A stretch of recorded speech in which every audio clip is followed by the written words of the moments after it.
Hello and welcome to this Friday's morning market briefing. We've got lots to talk about, but firstly, European Central Bank cuts interest rates for the first time in 5 years, as well as that private equity bosses actually warn of lower returns. We've got lots to talk about on the charts. Also, with lots happening on the economic calendar, but we'll come to that near the end, so make sure you stay around so you can see that. Before we get straight into it though, make sure to subscribe. The first article to talk about is to do with interest rates and the ECB. Now, the ECB has now made the significant decision of cutting interest rates for the very first time in what is nearly 5 years. This comes in a move with mixed emotions, since the central bank has also warned following the decision that ultimately future rate cuts will depend on prices falling further or not. Now, of course, this is a very significant decision, as I just read out, as ultimately this is something we've been talking about for a very long time, and we've really been in this period now of high interest rates where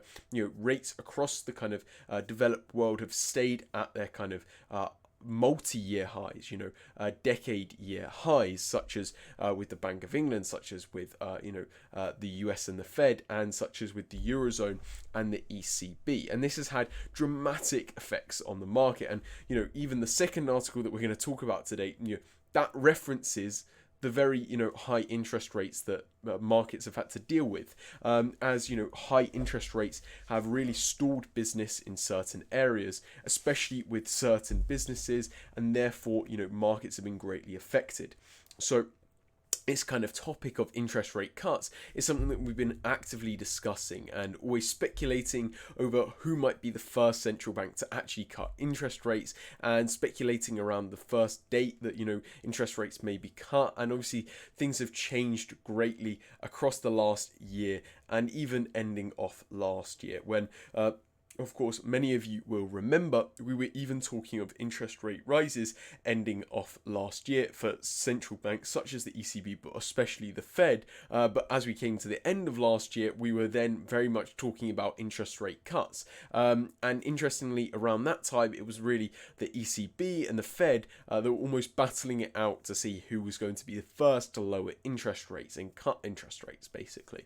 As we did progress into the start of this year, though, 2024, whilst the Fed still looked optimistic with their interest rate cutting cycle, the ECB still started to push itself ahead with regards to their kind of attempts to bring down inflation, and their kind of successfulness in bringing down inflation, as they kind of repeatedly were coming out with these very low figures for inflation, and basically putting proving themselves to be successful in bringing inflation down to their 2% target. And whilst that hasn't yet been fully achieved, the levels which inflation currently is within the Eurozone is very close to that 2% figure, and that's why we're now seeing these talks around interest rate cuts. And so kind of providing some more context there and going back to that timeline that we're talking about, whilst the Fed was kind of expected to cut interest rates early, when we started to then see inflation coming back on the rise, things started to change very quickly, and now we're of course expecting the Fed to cut interest rates last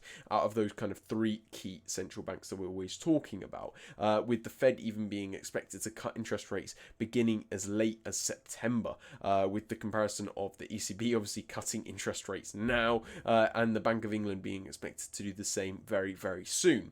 So very significant news here from the ECB, and of course this news will have great effects on the markets, of course, with the likes of the euro being greatly affected by such a decision. But of course we then also need to factor in whether this was already priced in. When we had previously spoken about the topic of ECB rate cuts and that kind of thing, we had said that the ECB was most likely to cut rates first, and June was that kind of date, that month, that interest rate cuts were expected in. And so we always have to kind of remember that whilst some news like this is very significant and should really shock markets or shake markets with its significance, ultimately, because it's kind of already priced in, because it's already expected, we're less likely to see such effects on the market. Another important thing I think that's also very important to note to do with this topic is, of course, the fact that ultimately the ECB President Lagarde and also other ECB officials have also warned of those getting ahead of themselves with regards to these interest rate cuts. And whilst this has been a very significant decision in being the first of its kind to kind of cut interest rates during this period, ultimately those future decisions to cut interest rates will be very much dependent on the data that will come out across the next few months. And that's kind of the key place that we need to be looking, rather than just expecting interest rates to come in July, August, September, etc. And as we'll get into in this article, those ECB officials are very kind of pessimistic with regards to actually carrying on with this rate cutting cycle, with the interest rate cut taking the base rate of the Eurozone down from 4% to 3.75%. So that's 0.25 percentage point rate cut. This move also represents a massive milestone in the fight against inflation across the world, since such an action hasn't been carried out by either the US or UK just yet. Despite this move being a big move made by the ECB, 7 other members of the ECB post the decision told the FT that a repeated decision in July seemed very unlikely. The president of the ECB, Christine Lagarde, also said that there was a strong likelihood that the decision represented the very beginning of bringing interest rates down further, but ultimately any further moves will be heavily dependent on future data. The move in fact led markets to start pricing in their bets for a September rate cut lower than previously expected, with traders lowering their bets from 70% to 60%. This came as the ECB specifically cautioned that they were not committing themselves to a particular rate path, since they expect inflation to stay above 2% until Q4 of 2025. The exact reasoning for the rate cut, according to the ECB, was that there had been larger than a 2.5% fall in inflation since the last rate hike made by the ECB. So a very significant move there made by the ECB, but obviously we're going to have to wait and see what actually comes of this decision. And the data that does come over the following months or so, or even the coming weeks, will have great effects on the market, probably a greater effect on the market than this decision actually will. But of course we'll cover the euro and other eurozone related assets at the end, so make sure you stay around so you can see that when we'll be going over that kind of stuff on the charts. Next article to talk about though is to do with private equity, which I know is a very popular topic on this channel, but I don't cover it enough really. So here we go with trying to keep you updated with the private equity scene. Now, key private equity execs have now provided a very pessimistic view on the future of the private equity industry. This comes as such execs warn of lower returns during a period of significant selling, which follows a frenzy of investments made during the pandemic. Now, this is, of course, a very significant article because ultimately we've spoken many times about private equity within recent months compared to other topics. And that's ultimately because the private equity industry is facing a really tough time with regards to the macroeconomic scene of things. Now, private equity obviously depends on kind of buying companies when they're smaller, building them up, utilizing their skills and networks and decision making, and that's kind of thing to build up these companies and then sell them on a few years down the line. And what kind of happened really during the COVID period and the kind of ending off COVID period was that these private equity firms were able to buy up companies very, very cheap, as ultimately interest rates were at their all-time lows, both within the UK, US and Eurozone. So really they had free reign within the market. And there were lots of options, obviously, within the market for growth and that kind of thing. And so as a result, private equity bosses really built up their portfolio during that time, as well as, of course, raising hundreds of millions, hundreds of billions in capital across all these firms, which they're now seemingly sitting on as a result of not really finding the exit opportunities, which is of course a topic which we frequently covered when we're talking about private equity. And whilst there has been some kind of options created by these private equity firms to kind of return cash to investors and find exit opportunities within this kind of weird market that we're in, ultimately, private equity bosses and their firms are still not finding the same conditions, obviously, that they're used to seeing. And as a result of that, they're still sitting on a large amount of cash and a large amount of unsold companies, as we very recently, of course, covered. And so what private equity bosses are now having to deal with is bringing this news to investors, which of course might not be as impressed, as this kind of macroeconomic climate means that lower returns are to be expected. And if they just can't sell these companies which they're holding on to, then investors won't receive their cash as they might usually expect. And that's the current situation for these private equity firms and those private equity investors. And, whilst, as I said many times, exit strategies have been developed somewhat, and new kind of investment vehicles are being created by different companies such as Axel KKR. Ultimately, the scene hasn't changed too much, and we're really going to have to wait for the macroeconomic scene to change, macroeconomic climate to change, before we can actually start to see these private equity firms move back into the market in the way that they usually operate. With buyout groups facing a serious challenge of exiting the trillions of dollars held up in unsold companies, which needs to be returned to investors following the recent years of firms raising record hauls of cash. Such investments and deals were made during the end part of the COVID era, where rates of course were at their all-time lows and markets were extremely buoyant. Another challenge facing such private equity firms is that they're still sitting on a great deal of unspent capital, which they are now holding to invest in new deals. The execs of such firms are now putting an emphasis on finding deals where funds make operational or strategic improvements to produce profits in a move to adapt, with this strategy focusing on firing large divisions in companies and finding seed firms with their founders still running it. So, a very interesting kind of change and adaptation which these private equity bosses are now introducing to their firms, and it will be very important to kind of follow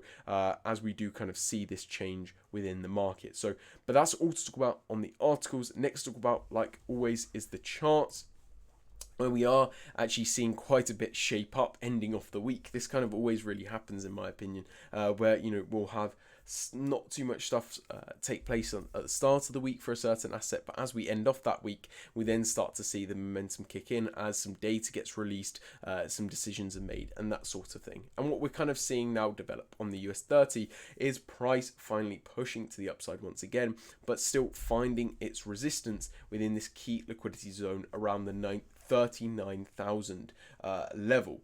So, a very significant level, a key psychological level. And as we've noted out before, this area which price is currently sitting in and reacting to is a key area of liquidity and as a result resistance, with price previously acting as a key area of distribution and accumulation, and also around back on the 8th and 7th of May. The same was repeated, and also the 27th of May and 24th of May. So, a great deal has happened within this liquidity zone, and what is looking to shape up, and what does look like it's shaping up really, is that price is reacting to that level in the same way that we would usually expect. Now, the question, of course, like always, will be whether price will sell off in a significant fashion from this area, or in fact, is there enough bullish momentum following, the recent economic data and the decisions from the ECB for the US 30 to push above, as ultimately you could argue that the news from the ECB is actually kind of prompting this more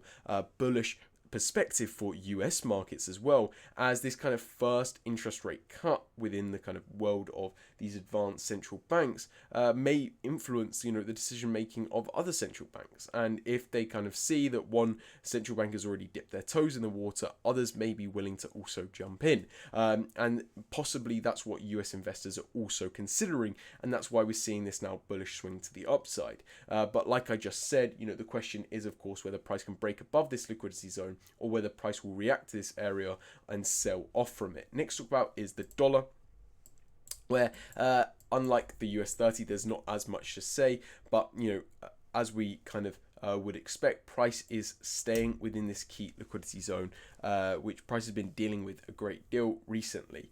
And the kind of bearish momentum that we've seen, kind of carry through over yesterday, of course, as I mentioned with the US 30, could be influenced by that ECB rate cut decision. Ultimately, price, though, is consolidating around that lower level of liquidity and is seemingly failing to break down and through that key area of support. And, that kind of next area that we've always noted is the area which lines up with this minus 27.2% Fibonacci extension level, which lines up with this key liquidity zone. And we're yet to see price kind of come into contact with that, and price has really struggled to make its way down there, despite interacting with these key Fibonacci levels earlier on in the ending off last month, because ultimately this key area of support is forcing the dollar to kind of stay at these higher levels. So it will be interesting to see whether ending off the week we can see price finally break down and through that level, as ultimately we are receiving the very important US NFP figure today, the non-farm payrolls, which of course has a massive effect on US markets and really affects the way that investors do perceive the Fed's monetary policy. So we're very much listening out for that figure today, as that will be what's pushing either dollar through this area of liquidity and to this next area of liquidity, or allowing the dollar to stay where it is and continue ranging. Next to talk about though is Euro USD, which you kind of would expect to be extremely volatile after that decision that we did receive from the ECB yesterday. But like I've previously mentioned, with the idea of things being priced in and that sort of thing, ultimately not much has really happened on Euro USD. Obviously we had noted out this key 50% Fibonacci retracement level and key liquidity zone. The liquidity zone had been there for quite some time, but we noted out that Fibonacci retracement level back at the start of the week, back on Tuesday, and since then of course price has dipped into that area of liquidity, come very near that Fibonacci retracement level, and is seemingly reacting in a bullish manner from it. Just not as much volatility as one might usually expect. Of course that upside level does remain around that 1.094 level, so it'll be interesting to see whether price can make its way up to that zone, which lines up with two key Fibonacci extension levels. So keep your eyes on Euro USD. Next talk about though is pound yen, which has really struggled to actually maintain the momentum that it was carrying through for quite some time. This bullish momentum that we've seen carry through on the pound since the start of May to the end of May, so that kind of really strong bullish month has kind of come to an end, it does seem, starting off June, and we are seeing that retracement take place as we expected. But interestingly, whilst we did see the retracement that we expected back on the start of the week, Tuesday, of the 4th of June, ultimately what's developed over the rest of the week and over yesterday is prices failed this kind of continued push to the upside, and we're now seeing this kind of lack of bullish momentum and bearish resistance basically popping up within the market, and arguably this kind of counter trend to the downside is now also forming, and I think over next week we're really going to be able to understand what is happening here as we are entering this kind of uncharted area within the market. And so obviously price has this kind of reaction often to these newer levels. So definitely keep your eyes on pound yen, as we'll be once again interacting with this key liquidity zone very, very soon, and arguably already are. So definitely keep your eyes on pound yen, as we are near to that 198.5 level, and we're currently sitting on the 199 level. So keep your eyes on pound yen. Next talk about though is Bitcoin, which pushed out of this bullish flag that we of course noted, kind of retraced back on itself to react with this liquidity zone within the bullish flag, and then continued higher. But as we noted at the start of the week, this key area of liquidity and resistance, which sits at the top of the bullish flag, does create this kind of pessimistic view or pessimistic image for the kind of future of Bitcoin, or at least the kind of bullish perspective of Bitcoin, as we did note that was an area which it was most likely Bitcoin was to react to and sell off from, and we have seen that take place now. Ultimately, we haven't seen that significant of a sell-off. Price is still around that area of liquidity, so you could still argue that the momentum is still there for price to break above that key zone and make its way to the all-time highs and higher.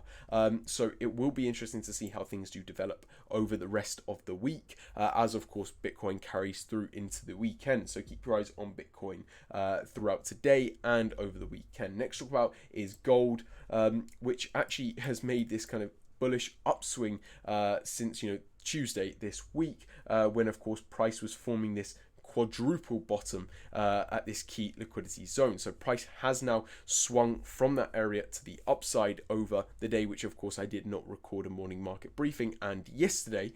So over those 2 days, price has now swung to the upside, and now price is entering this key liquidity zone and higher area of resistance, which of course we've noted out from previous moves. And interestingly, that was the kind of key area which we were expecting price to retrace to back at the end of May, the 29th of May, which price actually failed short of and continued lower from.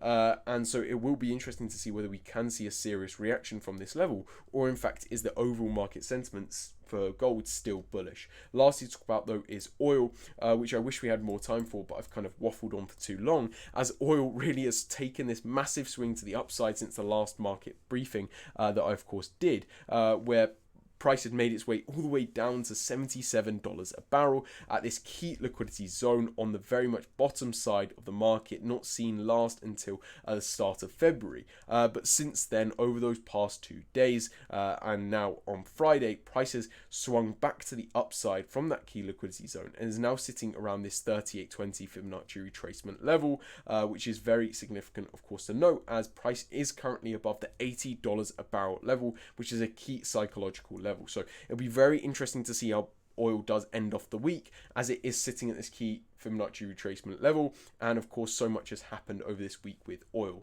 That's all to talk about on the charts. So lastly to talk about is the economic calendar, where we have lots of data coming out, so I have to get through it quick. Firstly, we're receiving the Japanese household spending figure, followed by the Chinese balance of trade figure, as well as the German and French balance of trade figure. Followed by that, we're receiving the Eurozone GDP growth rate figure, as well as the Canadian unemployment rate figure. And to end off the day, we're of course receiving the most important figure, which is the US NFP figure. So make sure you're listening out for that, as well as the ECB President Lagarde's speech. So listen out for that as well. That's all to talk about in the economic calendar, though. We've covered lots in the articles, lots in the charts, and lots in the economic calendar. Hope you have a great trading day, but that's all from us at Wildwood Capital. Have a great one. See you later. Bye.